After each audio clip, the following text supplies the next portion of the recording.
music.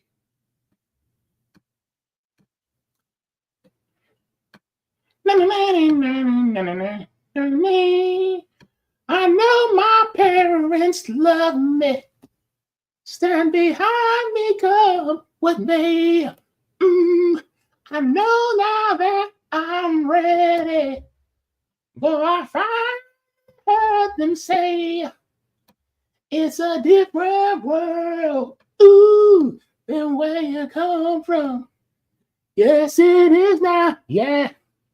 Here's our test to make it. If we focus on our goal, you can just we can take it.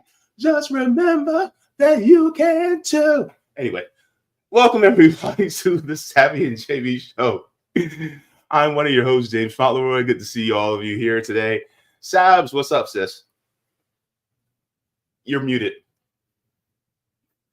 What's going on, Jaybe? I let you sing that one because I can't hit any of those notes.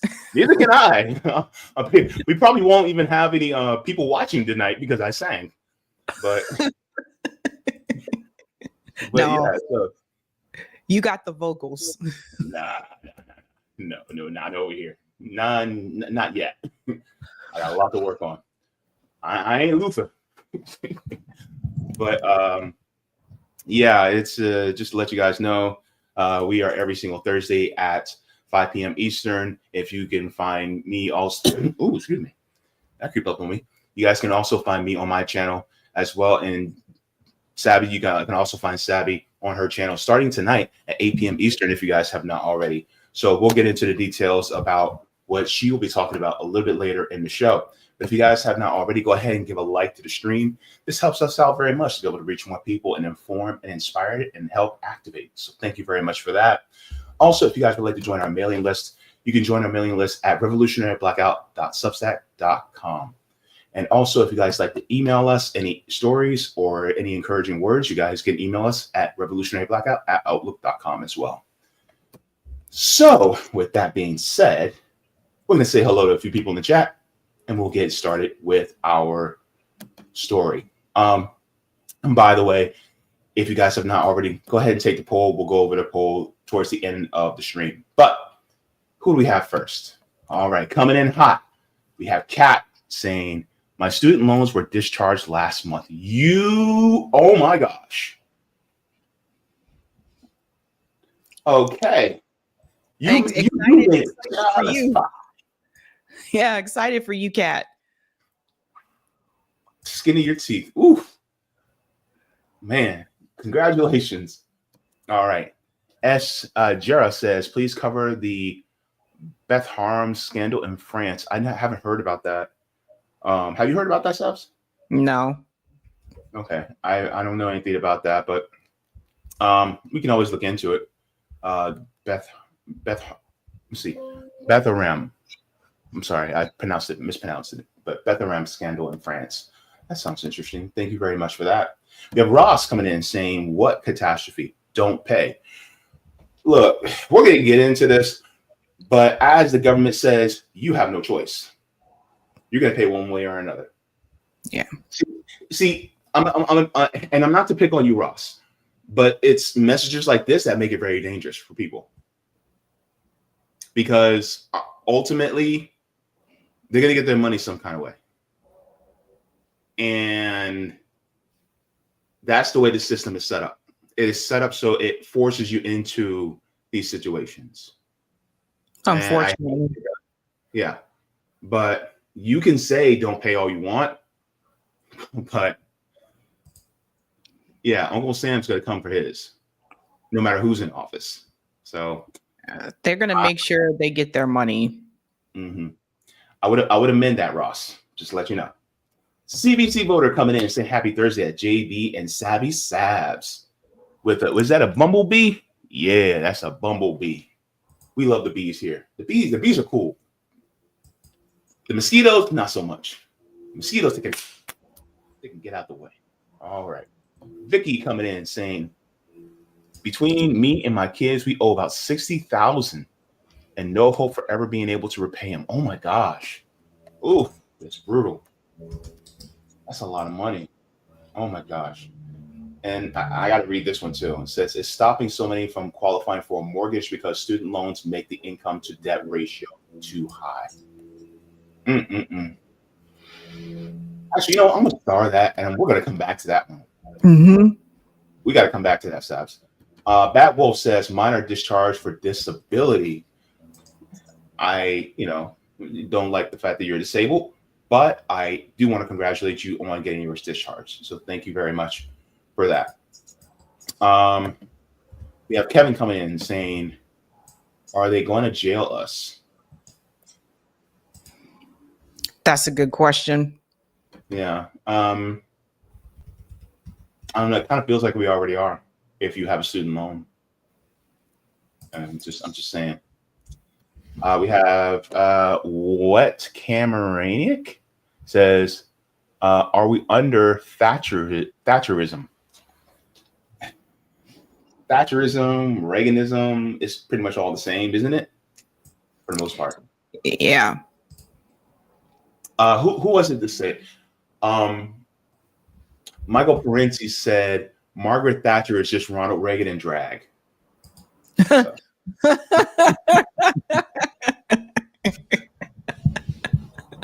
That's so wrong. But so right.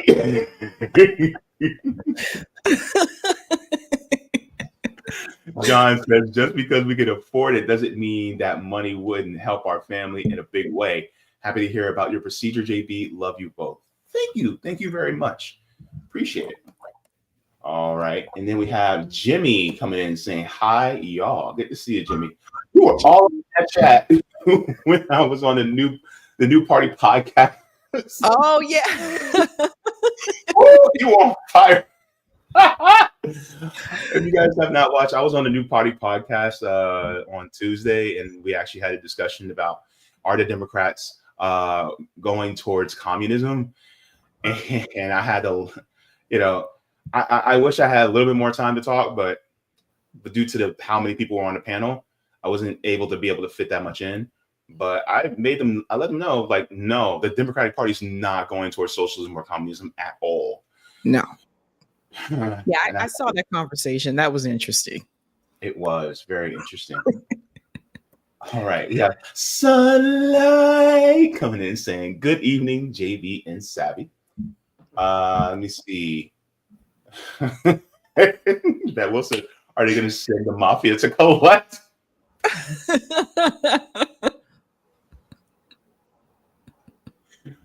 Oh my goodness. I see you guys $50,000 in student loans. It'd be a shame if you lost your house.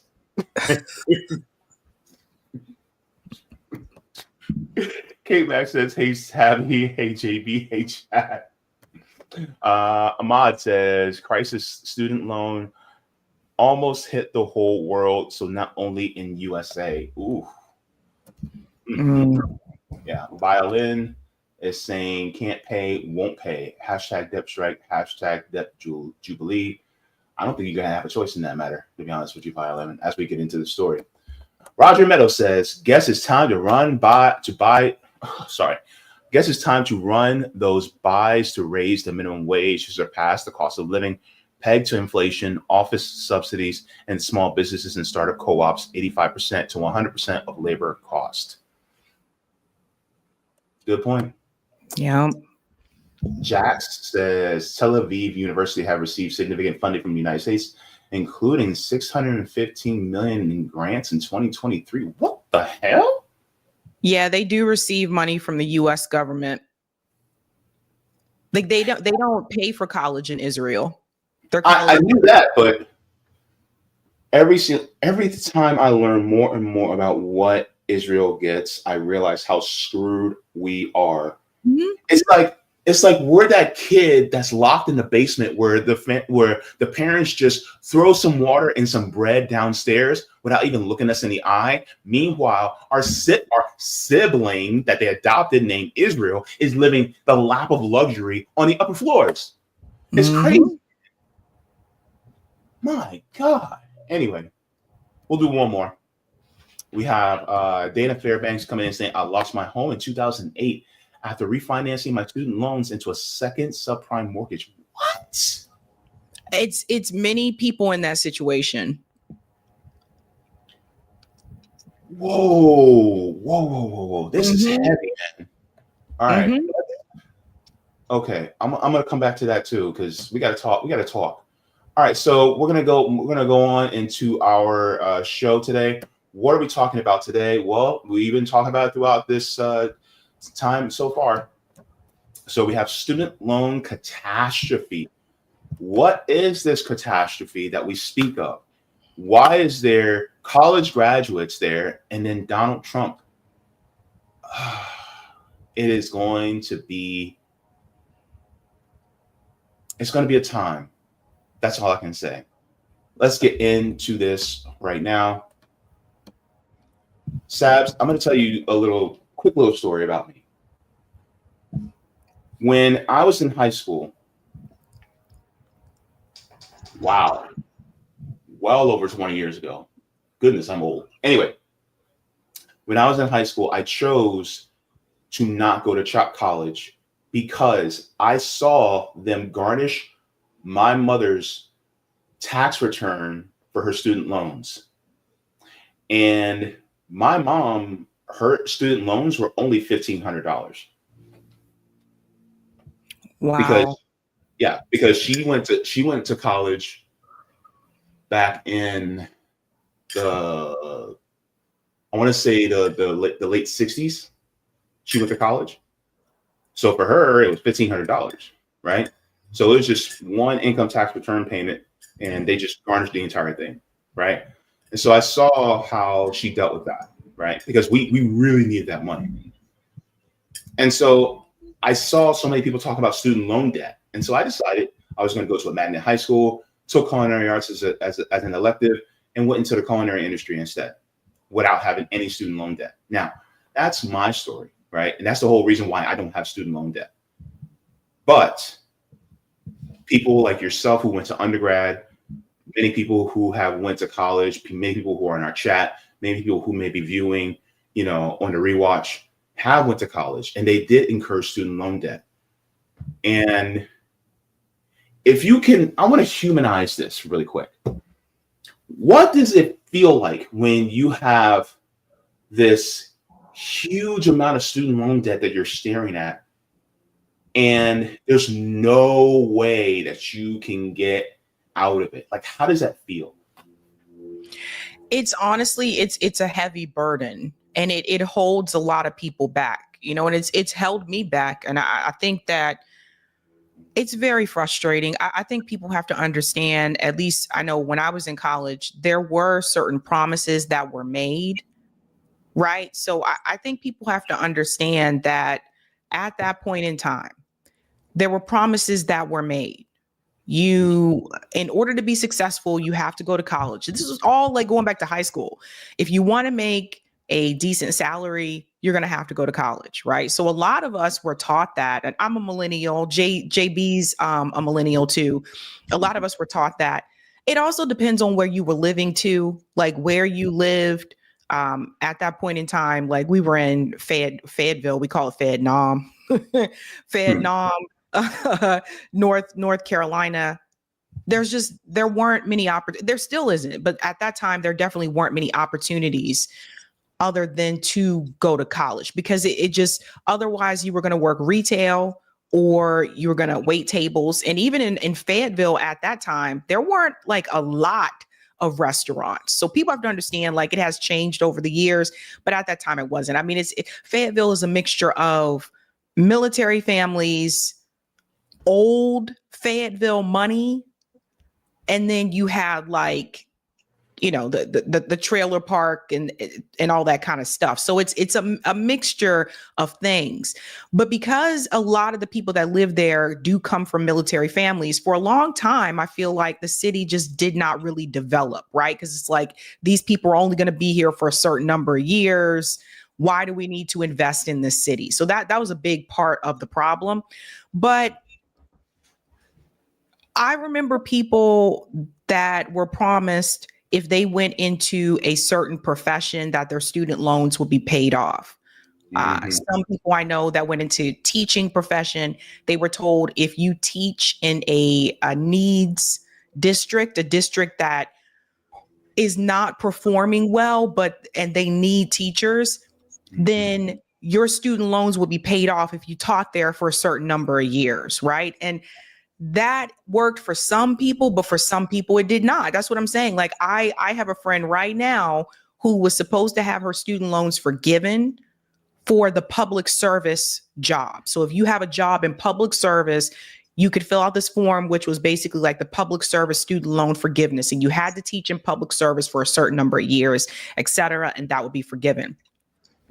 So I'm an older millennial. She's an older millennial. That still hasn't happened for her.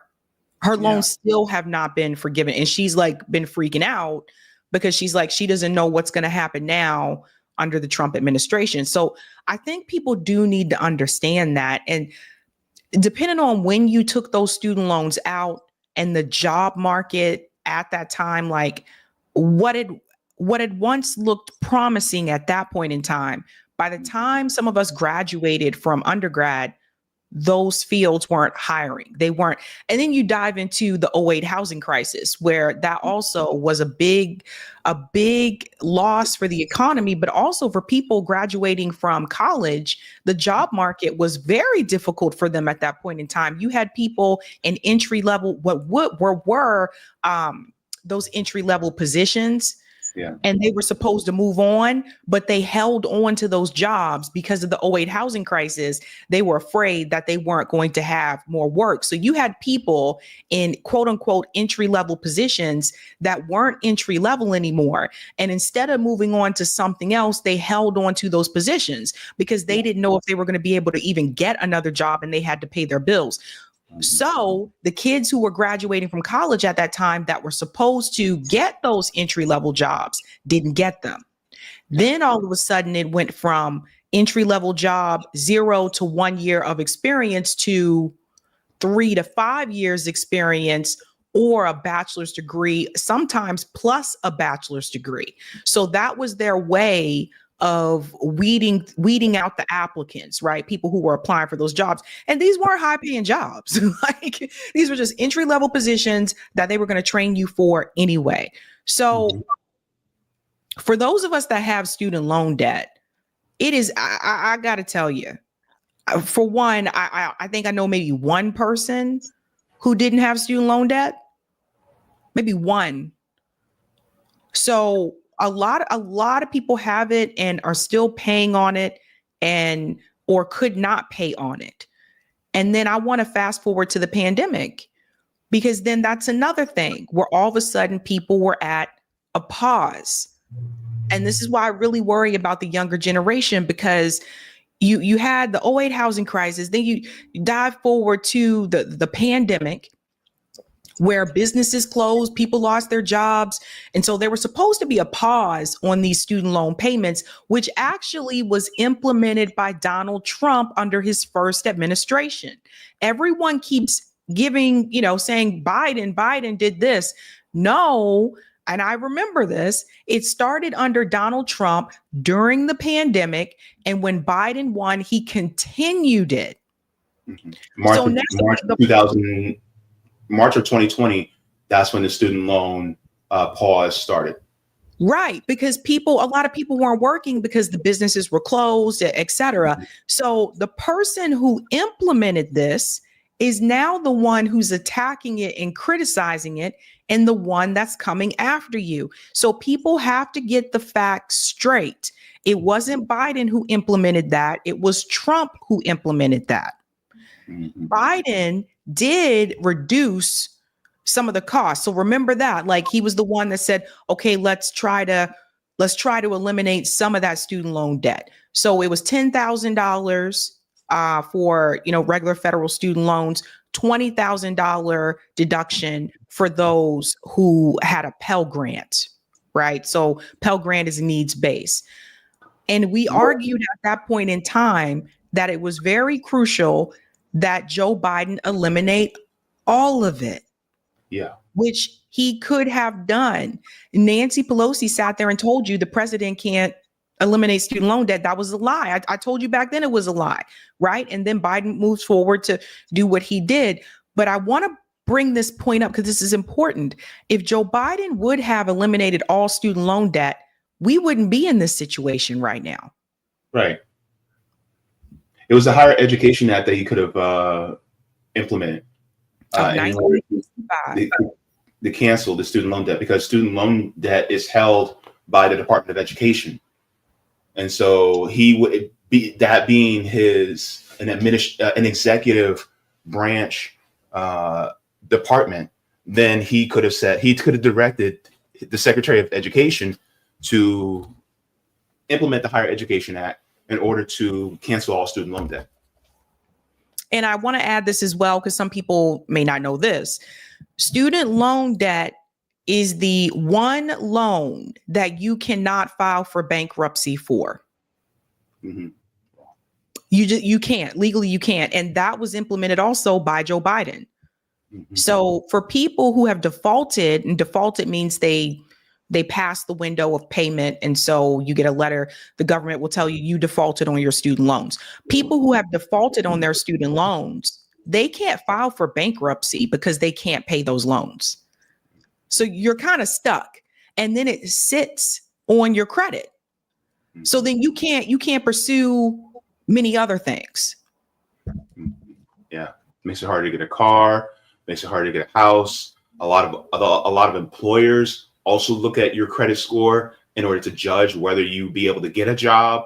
So it's a lot of, it goes throughout all of your life. You get credit checks whenever you have to rent an apartment as well. So it all facets. So with that being said, I want to get into this that explains exactly what Donald Trump's trying to do so that people are in the know. So here we go. Rallying after President Trump announced he is not trying to fire the Fed chair.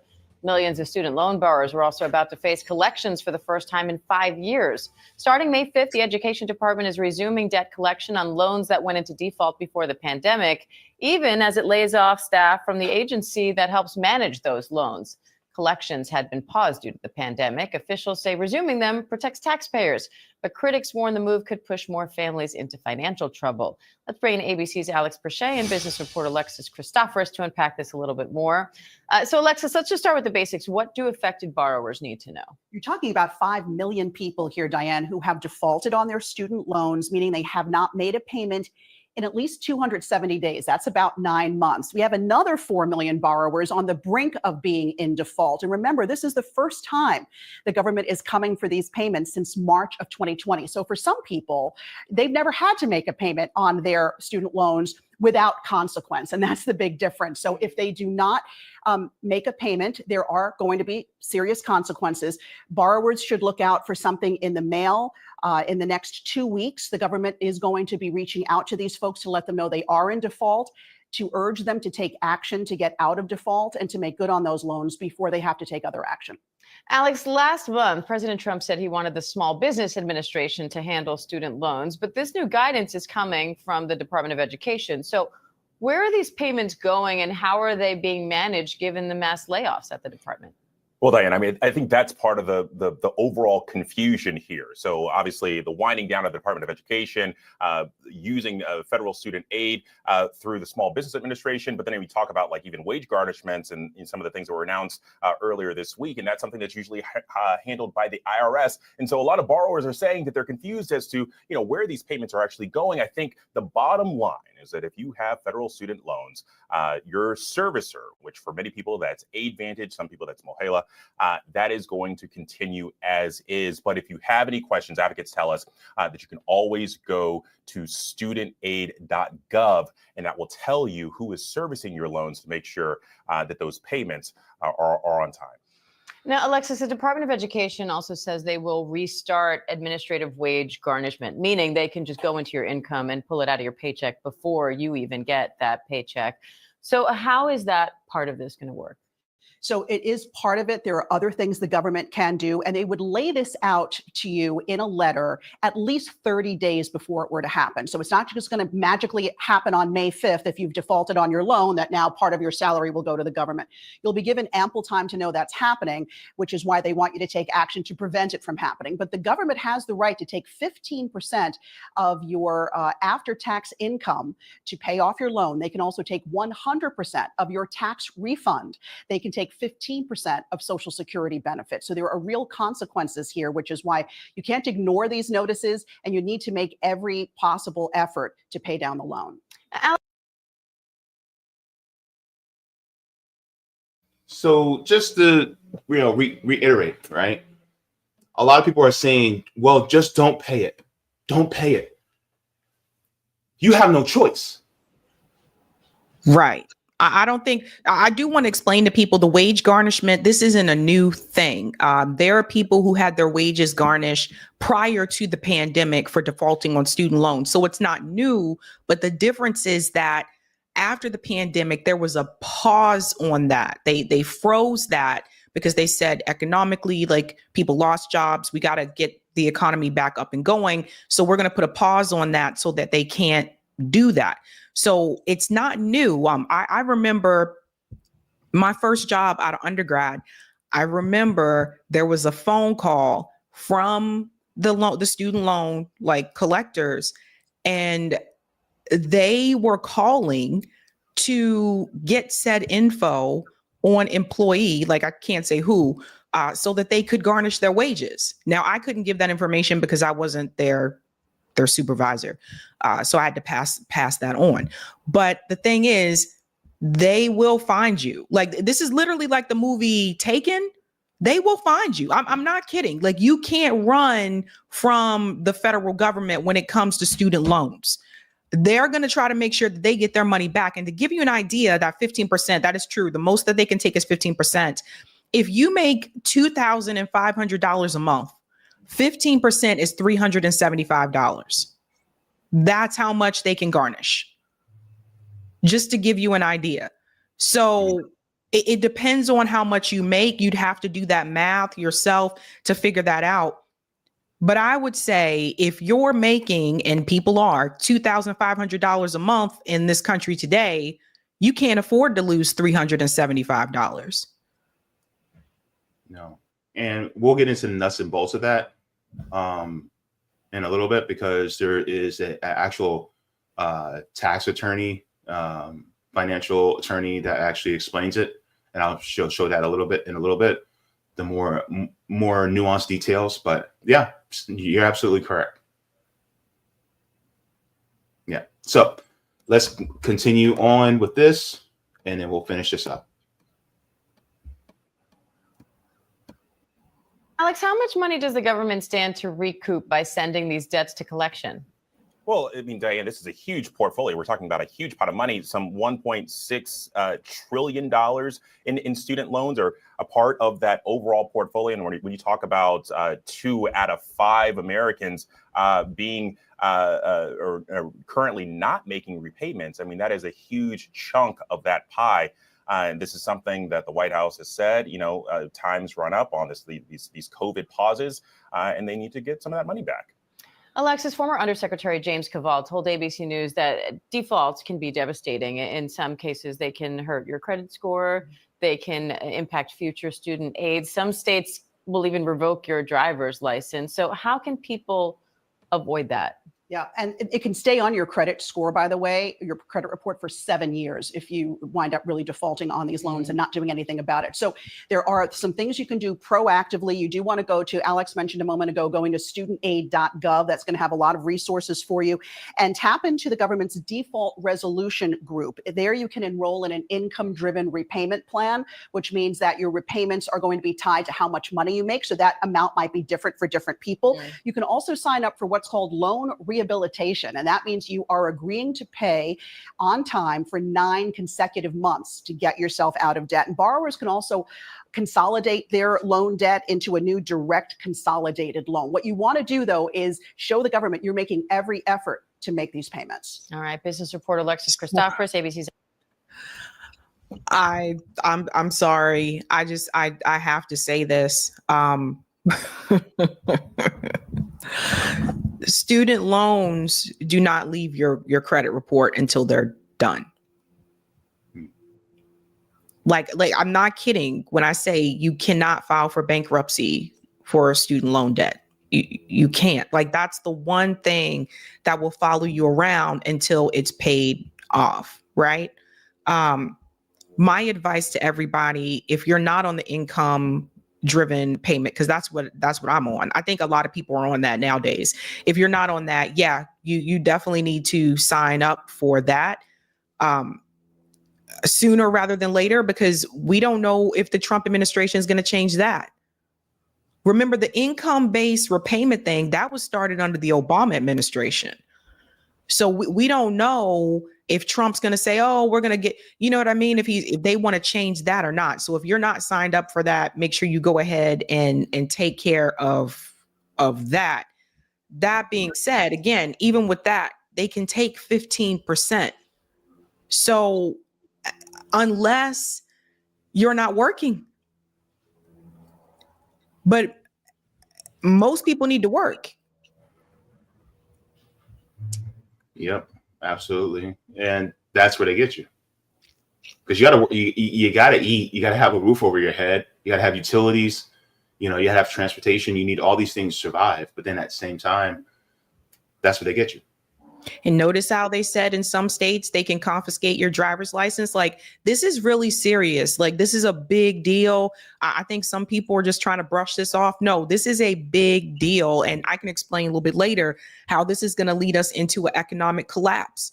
Because the reality is, even if, let's say they take 15%, you had that $2,500 and they take that 15%, which is that $375, you still have to pay something called rent. That's where most of our paycheck goes towards rent. It's just a reality. Your housing, right?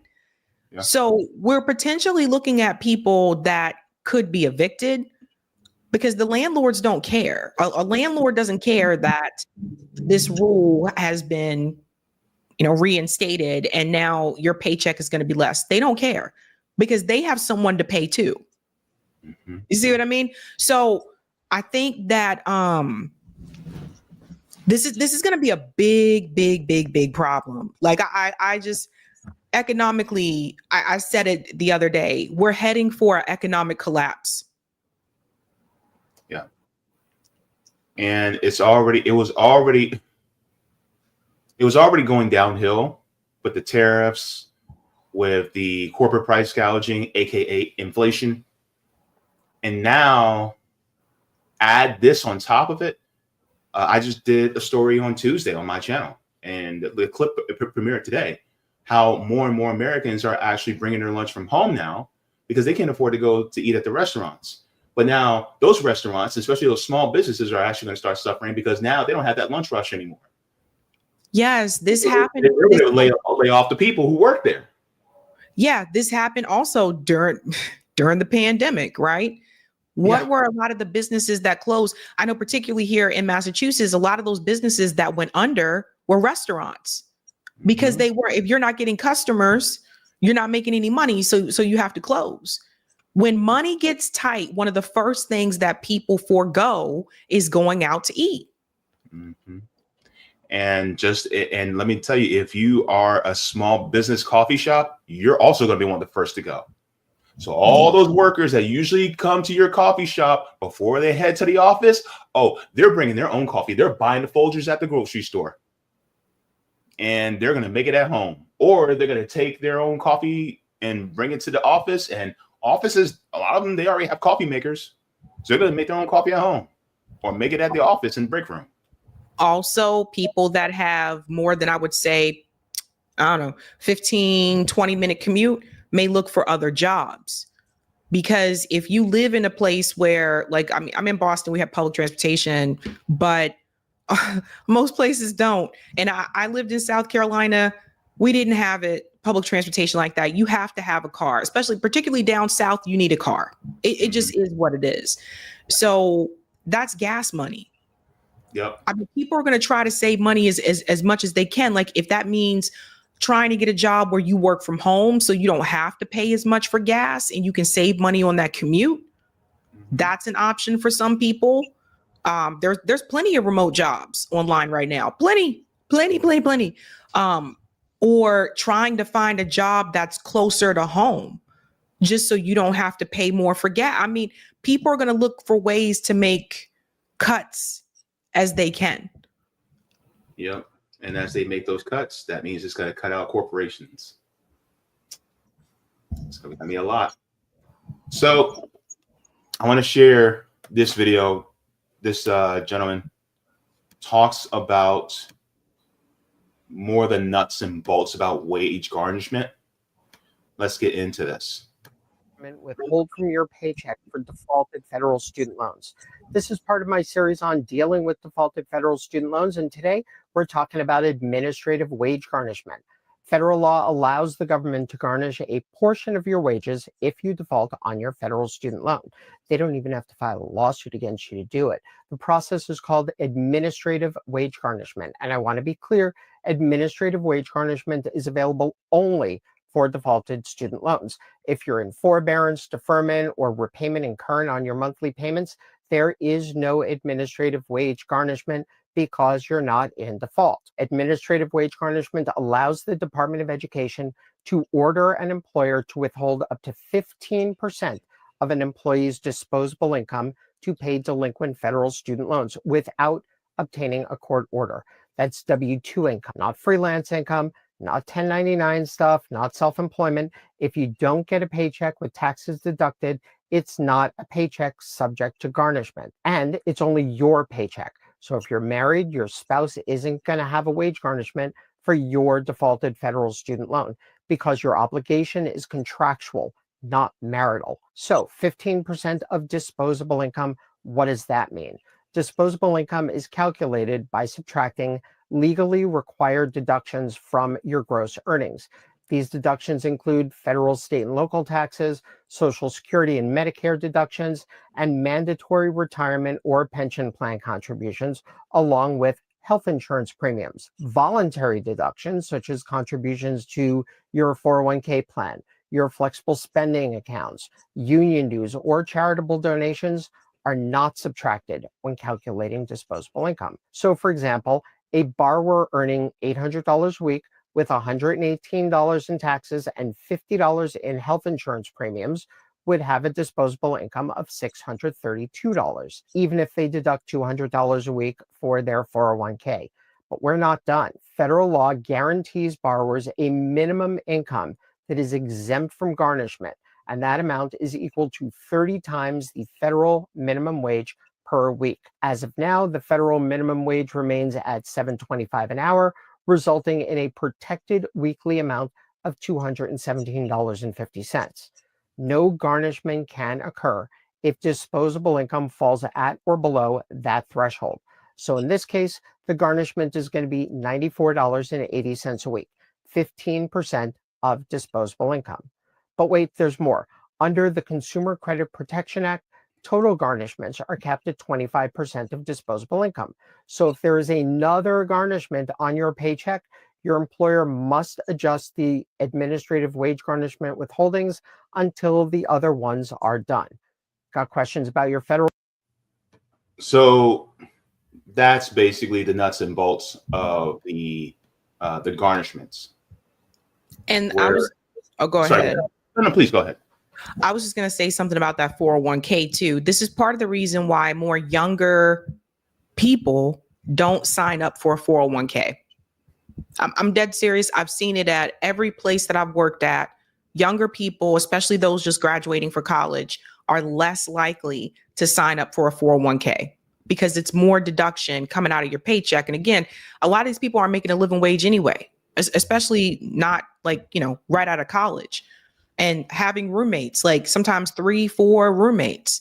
So that's another thing. But for those who are, if they do have a 401k, they may choose to opt out of it now because that's not included, because that's considered a voluntary deduction. So they may choose to opt out of it so they can have a little bit more money, Like I don't know. Like this is going to be a mess. Also, I think this is going to be a big headache for employers. Mm-hmm. Employees aren't too nice to you when they see that their wages have been garnished. I've seen this happen in person. Employees are not too happy when they see that. And who are they going to go to? Their supervisor and ask, why was this money taken out of my? I'm just preparing everybody. Yeah, it's bad, you know.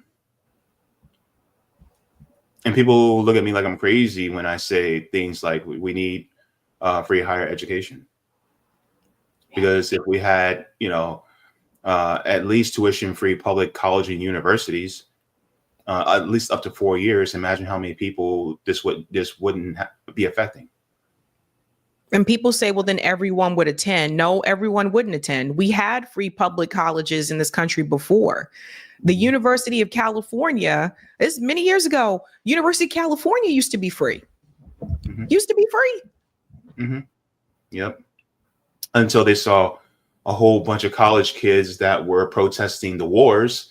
And then, you know, the Gipper himself, Ronald Reagan, decided, well, let's start charging these guys tuition, you know? Yeah, that happened under Reagan. And I think that, you know, and if colleges, you know, they have fees that they have to pay. I know they have to run like those facilities, et cetera. I get it.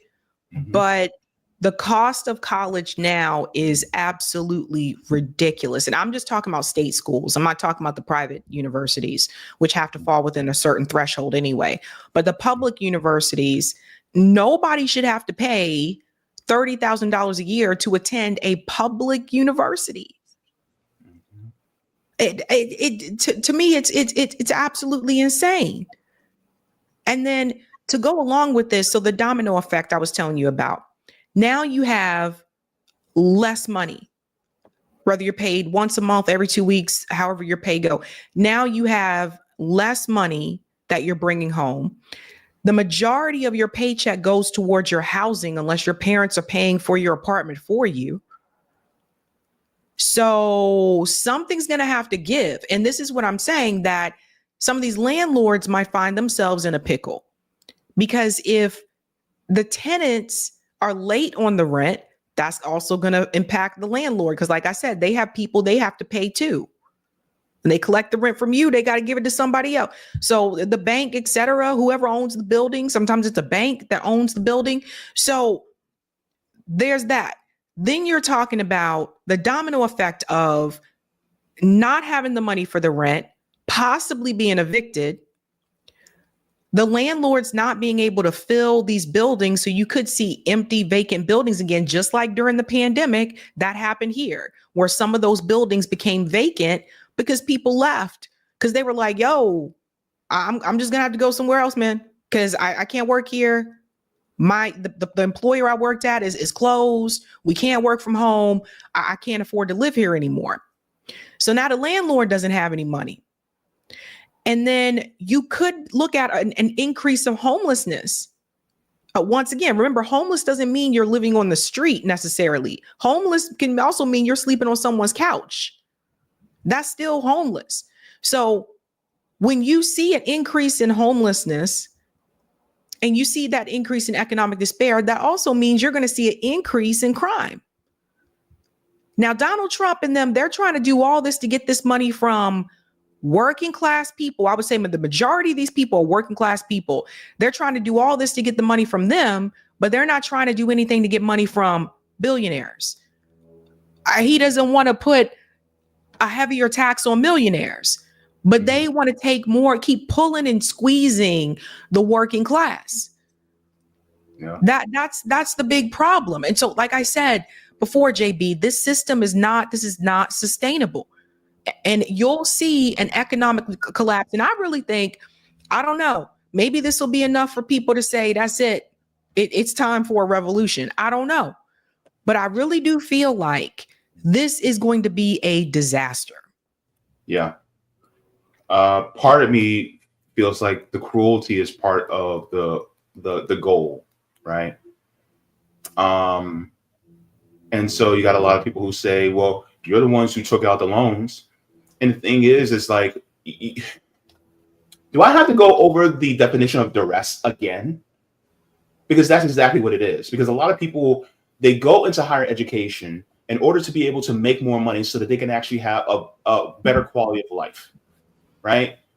You're put under duress because a lot of us, me being an elder millennial, remember the movie Accepted with Justin Long? Yeah. Remember what his father said? If you want a good life, you got to go to college, right? And so that's what we were taught. We're part of the Cosby generation, where he pushed, oh, you got to go to college in order to be successful. You got to go to college in order to be looked upon by society as someone who is acceptable, right? So it wasn't just a material thing. It was also a cultural thing too, right?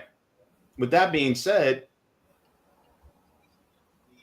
we went to college because we thought, okay, well, this is how we're actually going to have a better quality of life, because there was no other way to go about it. And so we did. And so those of us who did not have a fully developed prefrontal cortex were given an application, and we were put on the hook for $20, $30, $40, $50, $60, $70,000. And then by the time we graduated, by the way, if I had went to college, I would have been out of college 2 years by the time the 2008 housing crisis happened. So if I had went to college, I was going to be screwed either way. And then, and you brought this out a while back, Sabs, is that a lot of times people will start saying, oh man, this industry's popping. You better get to school and get on this right now. And by the time you hear about it, it's already over because they've already moved on. Remember when everybody was telling us to learn to code, right? Now it's, oh, we're using AI to code now. But that's another thing, that part that you just brought up there about AI. People also have to remember some of these fields that people studied when they were in undergrad, those jobs have been taken over by AI. Mm-hmm. Like we don't have as many of the same. Look, I covered the story about Bill Gates' AI and about how he is giving the alarm to people now. He said 10 years from now, AI will replace doctors and teachers. So what are people supposed to do? This is what I'm saying. Let's say even if he's exaggerating or whatever, the point is these fields have changed to where some of the jobs that people used to do, there were people that used to work at the toll booths here. I moved here in 2011. 2011, there were people on the interstate to give you a ticket and take your money. They worked at the toll booth. Couple years ago, they got rid of those people and they automated the toll booths. So that's another example. Like those people didn't have to go to college to get that job, but automation took over. Yeah. And we continue to see, right. We've continued to see this happen over and over, where once upon a time was where there was said person, automation is taken over. There's a Kohl's not too far from me, Kohl's department store, right? You go to the Kohl's now, and it wasn't like this last year. You go to the Kohl's now, there is no cashier other than at the return counter. So if you are not returning something, you have to check yourself out. I'm not kidding. You have to check yourself out. You have to take off. There's a little machine there to take the sensor off your thing. There's a little camera right there in front of you that watches you, making sure you do what you do. They got security, etc., and all those types of things. So you can't just take your stuff and just dip out or whatever. But the point is, last year, there were people at the registers checking those people out. They have been replaced by automation.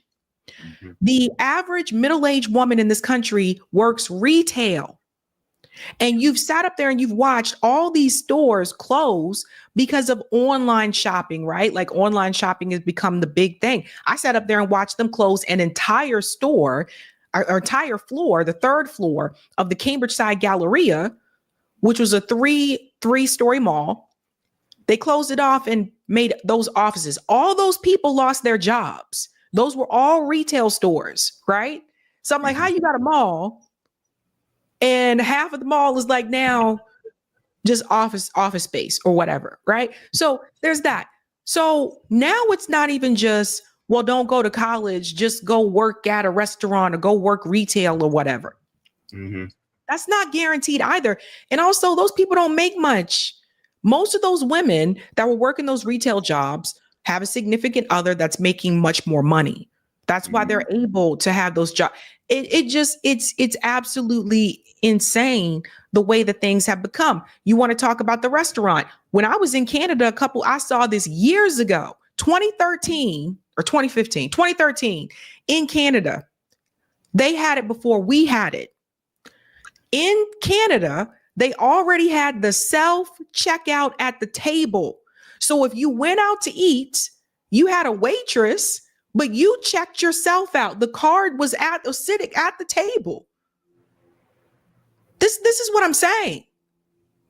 So what are people really supposed to do? And you tell people, if you go to college, get good grades, then you could go get a job where you're going to make a lot of money so you can pay off those student loans. Go to law school, become a lawyer, become a doctor, all these types of things. Hell, I can look up legal advice online for free. Mm-hmm. Everything has changed. So you can't just, the problem that I have is people faulting the students who took out the loans to go to college. You have to understand that things were different at that point in time. The economy has changed. And for the people who say, why I paid all my loans off, congratulations. Good for you. Maybe instead of shaming the other people who couldn't afford to do theirs, maybe you would offer to help. Maybe say, hey, this is how I was able to do this, or this is how I was able to do that, instead of pointing your finger at people. Mm-hmm. Yeah, and it's precisely that that victim blaming that the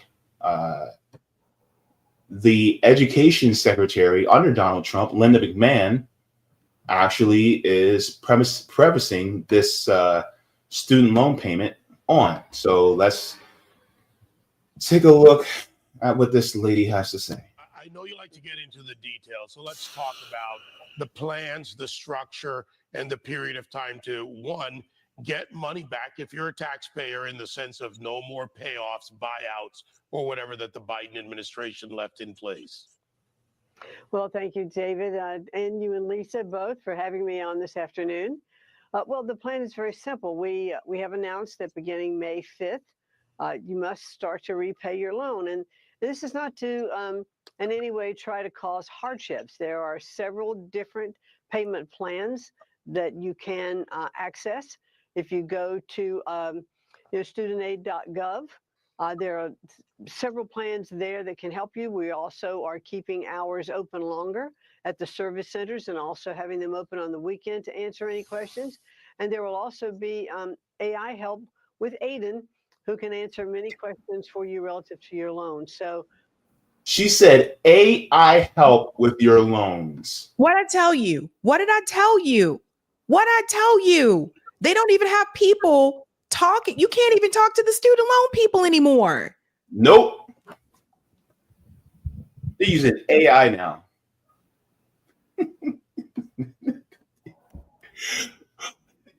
You know what's coming up next? Skynet. Skynet's coming up next. Watch. My goodness. T1000, take me away. Let's go. we're trying to, to make it easily accessible for responsible folks to pay back their loans, but they need to get on it because there isn't going to be any loan forgiveness program. As you know, the White House press secretary said this afternoon, there's no such thing as loan forgiveness. It just gets transferred to someone else, and that's just not fair.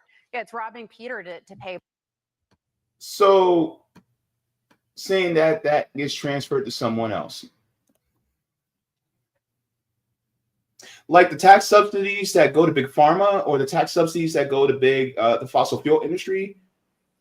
Are we going to talk about that? What about the tax subsidies that go to people like Elon Musk and his military contracts? Are we going to talk about that? Because they don't ever want to talk about that. It's peculiar, right?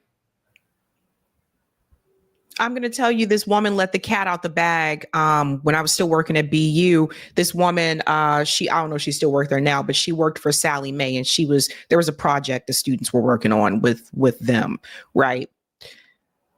She said, I'll never forget this. She said this to a group of students. And I just sat there like, you got to be kidding me. She said, don't worry about us. There are people on the Hill to make sure that companies like us stay in place.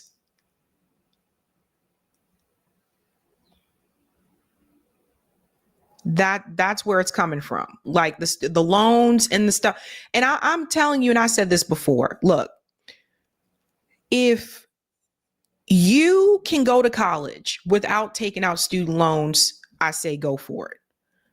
But if you know you have to take out student loans in order to go to college, you really want to be seeking a field where you're going to make at least, and I'm saying at least minimum, $100,000 a year. And I'm not saying that lightly. I'm dead serious. If you are going, like, for example, teachers don't make that, right? And you see, they're already talking about AI replacing teachers. Okay. So if you have to take out student loans to go to college and you want to be a teacher, I would say pursue a different profession, because teachers just don't make much. And in some states, teachers can't even unionize. Right. So just an example. But today, I'm dead serious. If we could rewrite time, things would have been done differently. And that's the advice that I give to people. Or if you can do so, try to go to college abroad. Try to go to college in another country where it's free, because that's not a lot of these colleges like UK, Germany, I think. And that doesn't mean it's easy to get into these colleges. But what I'm saying is Americans can go to school there for free too. Mm-hmm. So that's something I think that people could consider or pursue. But honestly,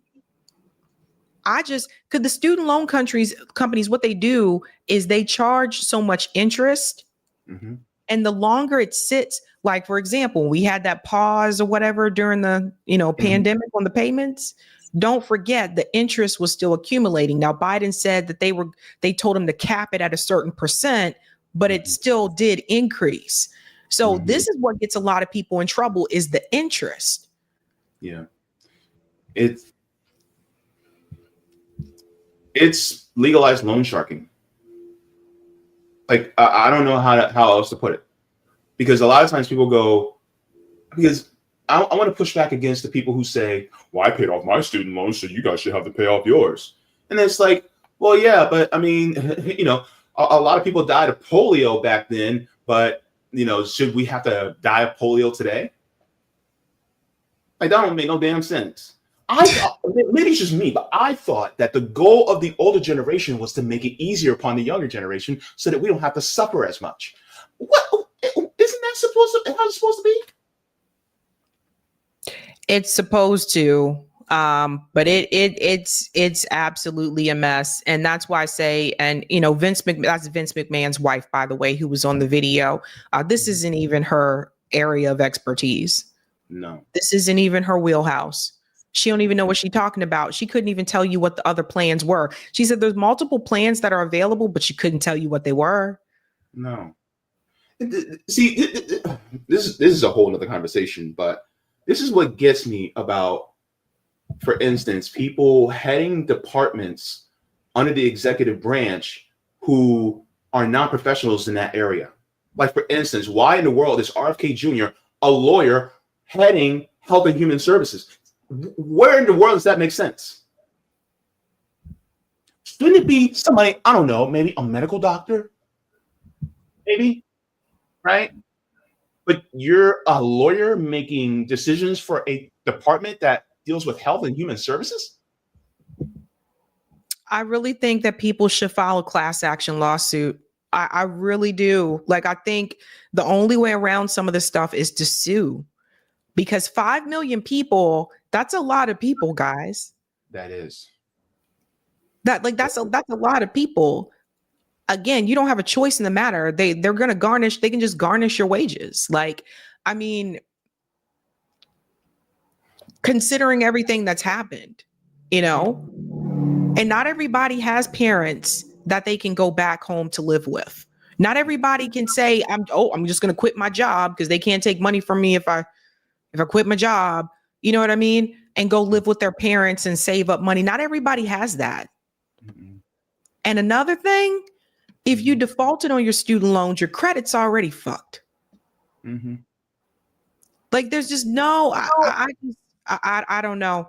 Like, I really don't see this being beneficial, obviously, to workers, but in particular, this is going to cause an economic collapse because people just don't have when you start taking money from people who don't have a lot to begin with, you know what comes after that. Yeah. And while we're at it, people talk about, oh, you have to pay back your student loans because that's causing debt for the government. You mean the same government that is a fiat currency that can actually create money? Is that same government? MMT. Because the thing is that they literally forgive it. And here is a tweet from the Debt Collective. It says student loan debt was paused in March of 2020 under Donald Trump and stayed paused for several years. Your taxes did not go up. If the Trump administration resumes collection on student loan debtors in default, your taxes will not go down. They will remain the same. This is very basic. And so have you seen your taxes go up because of student loans not being repaid? I mean, people have to understand this is not something that the minimum wage is going to fix, right? So like there's a fight for 15. We all know that it should be higher than that by now if we adjust for inflation and productivity, et cetera, right? But even in this case, like we need a living wage. Mm-hmm. We need a living wage in this country. It's crazy. Like I said, those people, look at all the people who lost their jobs.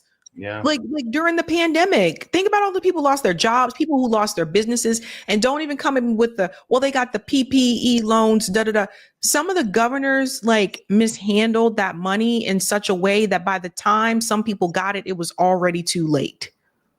Yeah. Mm-hmm. Yeah, absolutely. And so I want to share this as well, because this young lady, she blew up on TikTok, and I just want to share this as well. She's been reporting the news from a more working class perspective.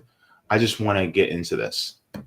Listen up, because the Trump administration just announced it will restart collections on defaulted federal student loans beginning May 5th, ending a pandemic-era pause that halted such action since March 2020. The Treasury Offset Program, which recovers debts by garnishing federal payments like tax refunds, Social Security benefits, and eventually wages, will oversee this entire process. Now, people will receive a 30-day notice before wage garnishments start later this summer. This announcement comes as millions of people are struggling with repayment. By the end of 2024, 5.6 million people were in default, which is essentially missing payments for over 270 days, while only 40% of all people were current on their loans. Another 35% were at least 60 days delinquent, and 4 million were 91 to 180 days behind. Defaulted people risk losing access to federal aid and facing severe financial consequences. The Department of Education urged people to act quickly, offering options like income-driven repayment, but this comes at a time when millions of Americans are living paycheck to paycheck. Wages are stagnant, and the cost of everything keeps increasing. This also comes at a time where things at the student loan department are chaotic. We already know this. People are reporting website outages, long phone wait times, and the income-driven repayment options just became available again. All I can say is that make sure you're documenting all attempts to contact the Department of Education, keep your loan payment receipts, and continue to fight for a world where education is free. Hey, if you owe student loans, listen up, because So, one thing she said, everybody's living paycheck to paycheck. So how can you pay back the student loans if you're living paycheck to paycheck? I'm telling you, especially when you can barely afford your rent. I'm telling you, Jaybe, they don't want people to own anything. I've been saying this for quite some time. I really do think, because again, like people kind of want to have the American dream in some way, shape, or form, right? Like people who do go to college, you know, they didn't wake up one day and said, I want to go to college and acquire all this debt and not be able to pay my bills. Like no, nobody like says that, right? But the reality is like we're talking about people who already cannot afford to buy a home or put a down payment on a home, people who already might be struggling a little bit coming up with the rent, you know, among other bills. They don't want people to own anything. They want people to become forever renters. I'm dead serious. And I believe a lot of like private equity, which I gave a talk about this, how private equity has been buying up all these different apartment buildings and homes and things like that. Like they really don't want people to own. They want you to just be a forever renter. It is very, very scary that here it is 2025. And I looked online, and you guys can look this up too. I was looking at different states. I didn't see one house in California that was like under $900,000. Ooh, wow. Even here in Massachusetts, like it's ridiculous. Like they have 3-bedroom, sometimes 2-bedroom homes, not renovated at all. And the homes here are pretty old. They're asking for $750,000 for an old house with a busted roof.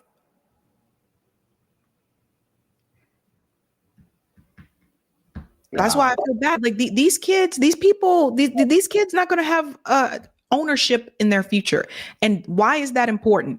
Because that is important to establish generational wealth. So if you don't own anything, but you owe a lot, obviously your net worth is going to be significantly low.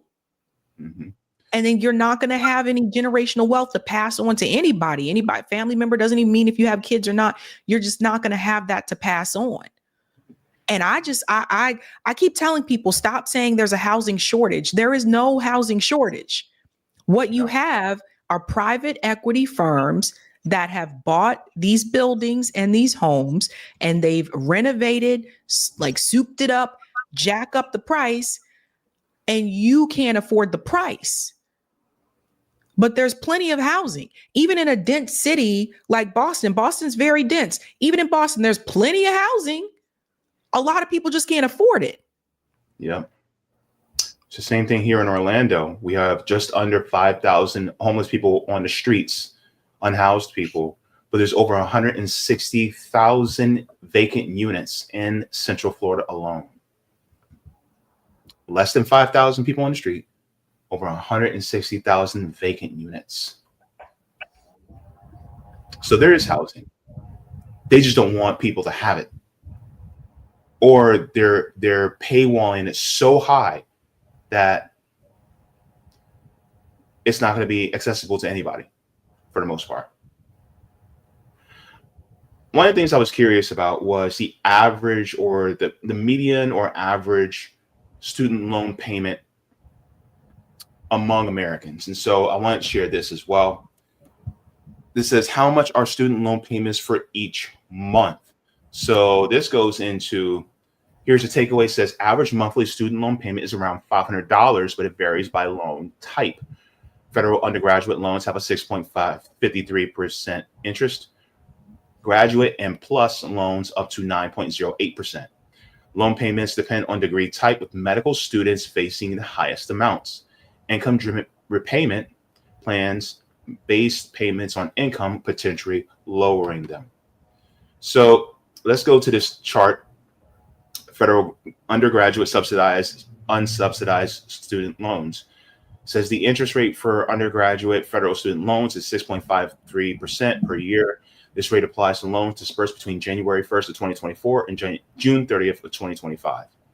So if you look at the loan amounts here, it starts out at $5,000, right? So this is your monthly payment will be $56.86.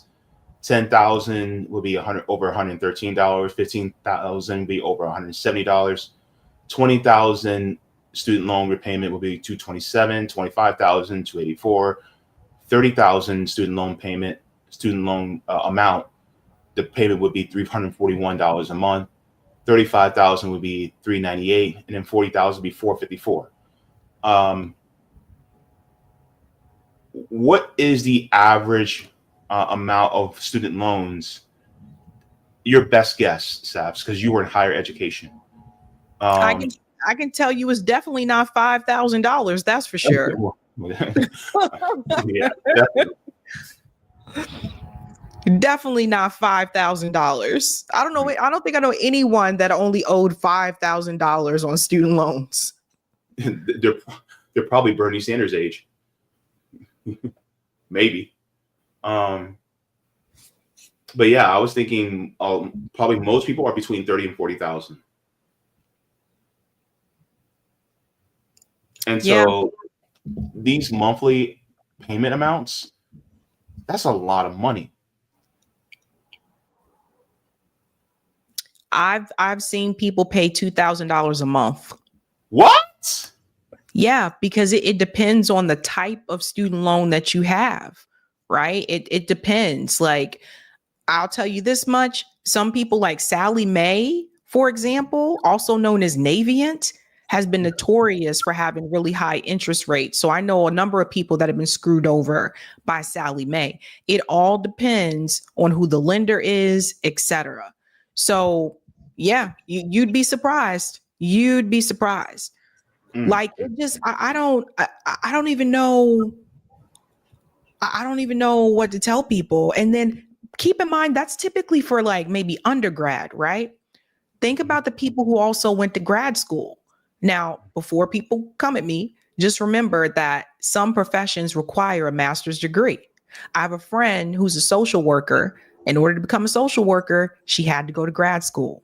That's kind of how it is.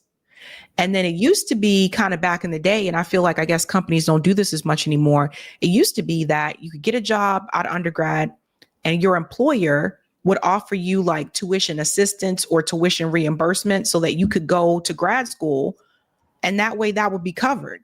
But more and more companies are not doing that now. So that's another thing. Now, just imagine how much it is for people who go to med school. Imagine how much it is for people who go to law school. Mm-hmm. Yep. Basically, and one thing I want to touch on is also who would this disproportionately affect? A lot of times we talk about people who this would disproportionately affect. And a lot of times some people may roll their eyes, but this is also a part of the class and identity that actually are intertwined. So, that's not what I wanted. Why does it jump like that? I don't know why. Hang on, sorry. Let me share this as well. Okay, I think that's it. Yeah.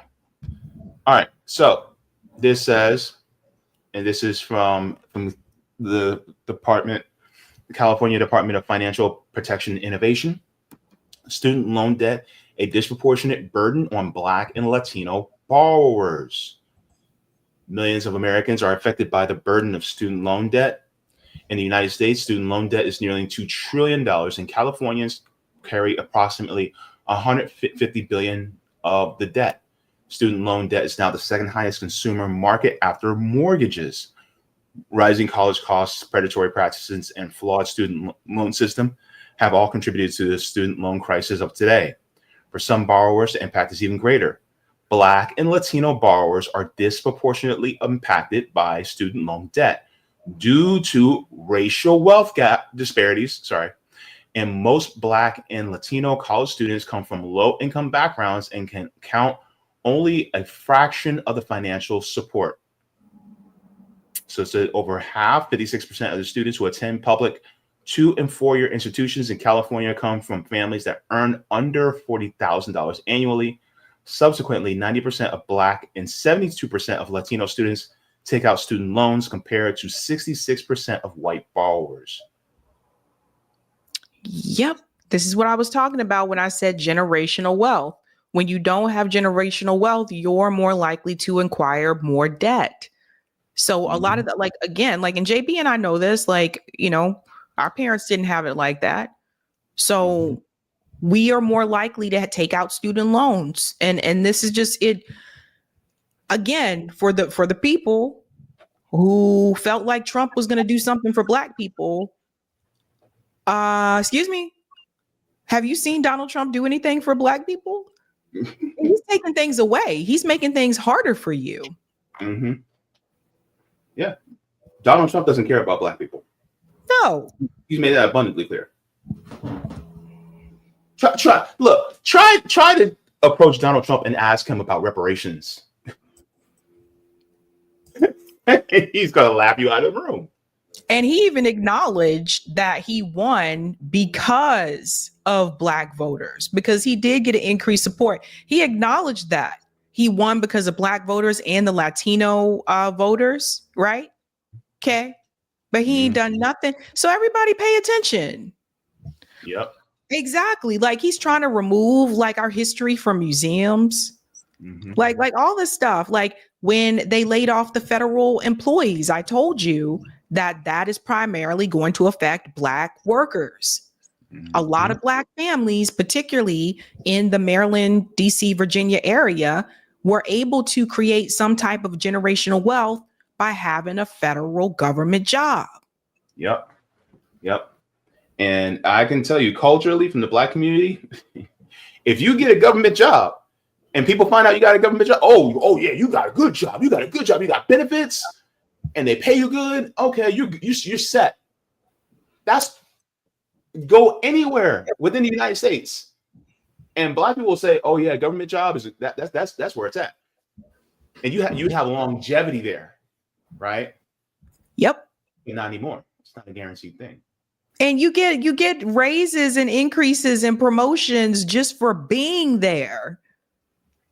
Like that's the difference with those federal jobs. Like, they just give you, you know, they give you those increases because, like, okay, it's your 5th year. Now you get this, you know. I know people that had jobs with the federal government and they had different grades. So like, maybe they start as a G1 and then they move their way up to like a G5, G6 or whatever. But the really important part is you do have those guaranteed benefits. And it just, like, but who did he want to lay off? Yeah, absolutely. And so, you know, this, I want to share this as well, because, you know, of course, we talk about people like Karine Jean-Pierre as being a liar, but Trump's press secretary is just as much a liar as Karine Jean-Pierre was. And so let's get into this as well. This is very short, so let's get into it. You see dramatic drop in crossings. We haven't seen anyone since November, end quote. In other news, the Trump administration has announced we will put an end to Joe Biden's illegal student loan bailout attempts. Hold on, wait a minute. Who implemented this in the beginning? Him. Trump did. Brian Ross. My God. Oh, wait a minute. And by the way, all the Trump supporters who are applauding him for doing this, why weren't they vocal about this when he implemented it under his presidency? Why were they quiet? Ooh. Let's continue. Attempts. No student loan has been referred to collection since March of 2020. That comes to an end. On May 5th, the Department of Education will resume involuntary collections for borrowers with defaulted federal student loans. The student loan portfolio controlled by the federal government is nearly $1.6 trillion, but fewer than 4 out of 10 borrowers are in repayment. This is unsustainable, unfair, and a huge liability for American taxpayers. Debt cannot be wiped away. It just ends up getting transferred to others. So why should Americans who didn't go to college or went to college and responsibly paid back their loans pay for the student loans of other Americans? The Trump administration will never force taxpayers to pay student loan debts that don't belong to them. Student loan borrowers need clarity, and we're finally giving it to them. borrowers will now be clearly expected to repay their loans, and those who default on their loan obligations will face involuntary collections.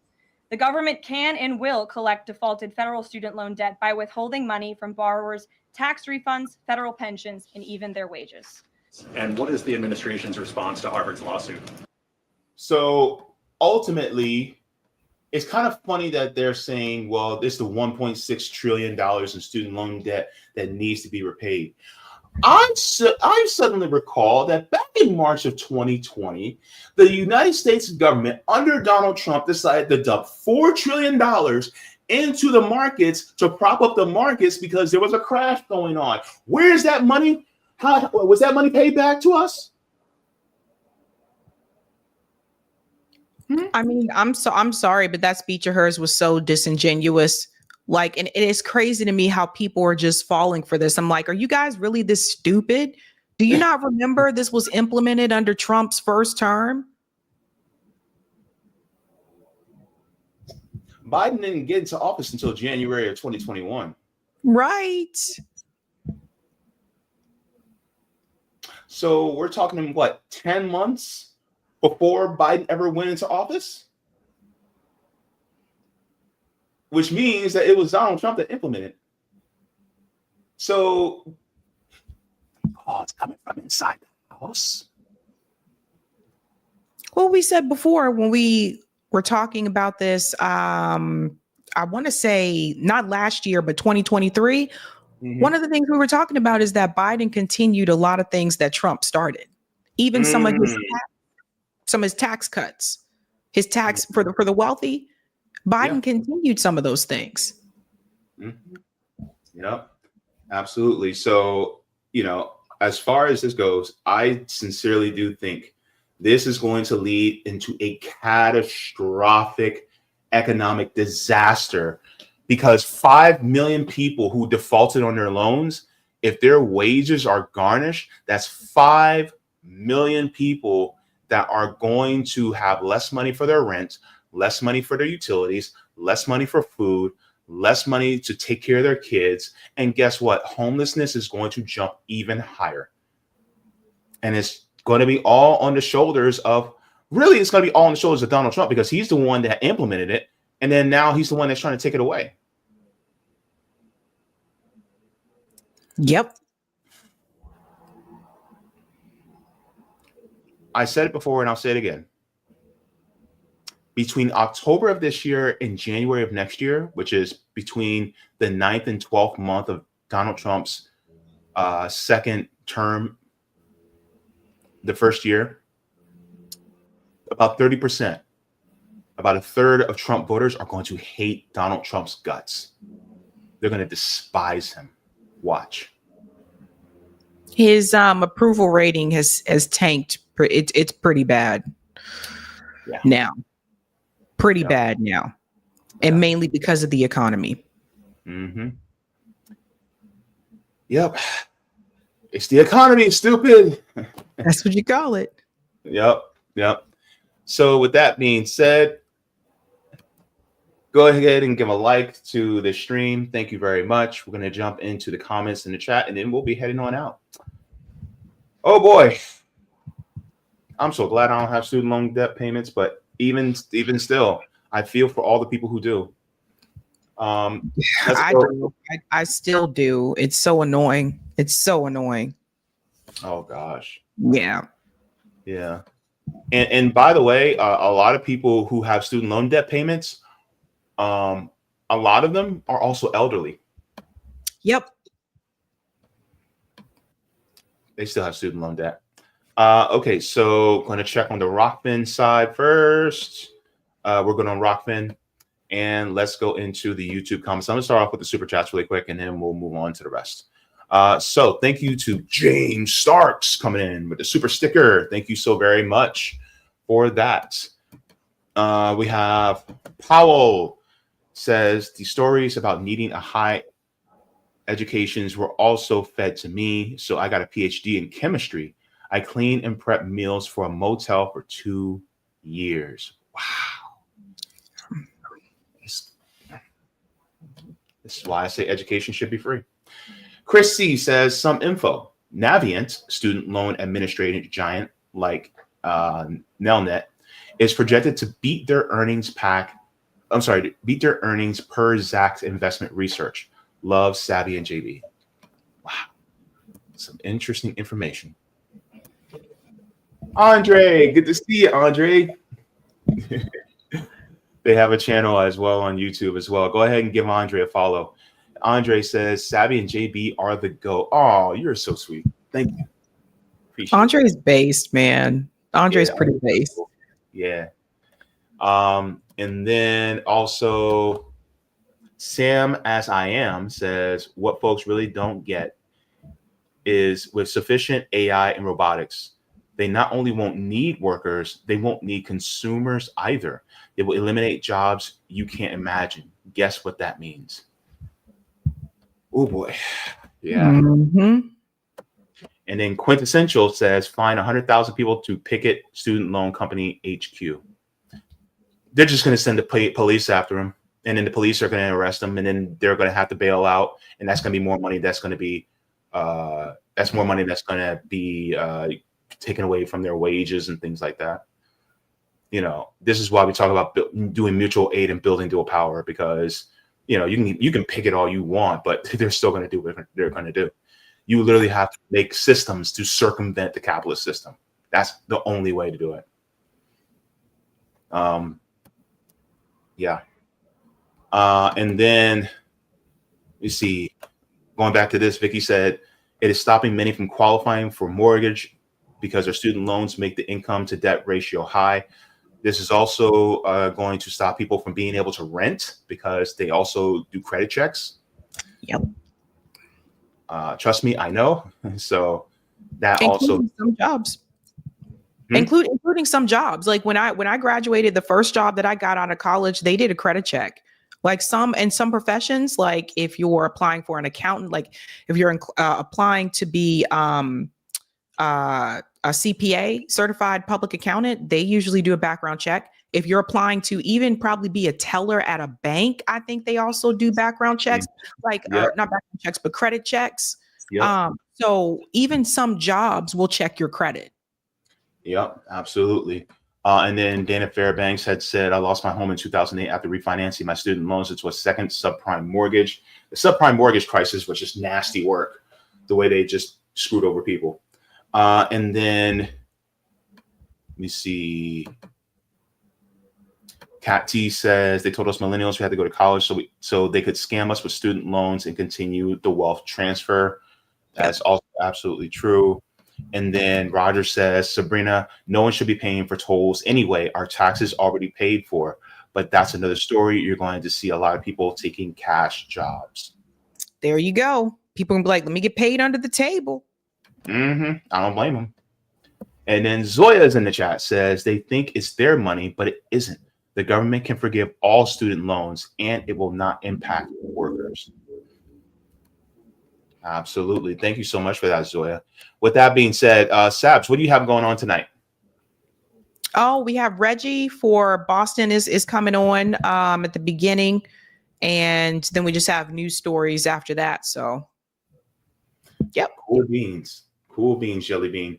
All right. And so with that being said, we're going to close on out. And thank you so very much. Just want to give a shout out to the patrons on Patreon. Without you guys, we would not be able to do this beautiful, vital work that you guys have entrusted us with. So thank you so very much for allowing us to be able to do this work. This work means that not only are we informing you, but also encouraging you to realize your own power. And your own power means that you can help build your community, build worker solidarity so that we can actually have a better system. And so with that being said, I just want to thank you guys because honestly, there's a lot that we have to deal with, especially within this capitalist system. But the one thing that we have is the relationships that we have with each other. There's more of us than there are of them. And so you guys have, continuously helped us to be able to do this vital work that is so very important. So thank you very much for all your support and help in making this channel as successful as it has been. And, I appreciate you and we are trying to do the damn thing and do more, especially out in these streets, especially when it comes to doing mutual aid and building dual power. So you guys continue to also try to do what you can for your neighbors out in these streets, because without you guys, it doesn't get done. I forgot the poll. Let's take a look at the poll. Out of 216 votes, can you afford to pay your student loans now? Only 4% said yes. 47% said no. 4% said not sure if I can. And then 46% says I don't have student loan debt. So there you have it, folks. All right. With that being said, we're heading on out. Say see you later, Sabs. See you later. All right. Take care, everybody. Have a great night.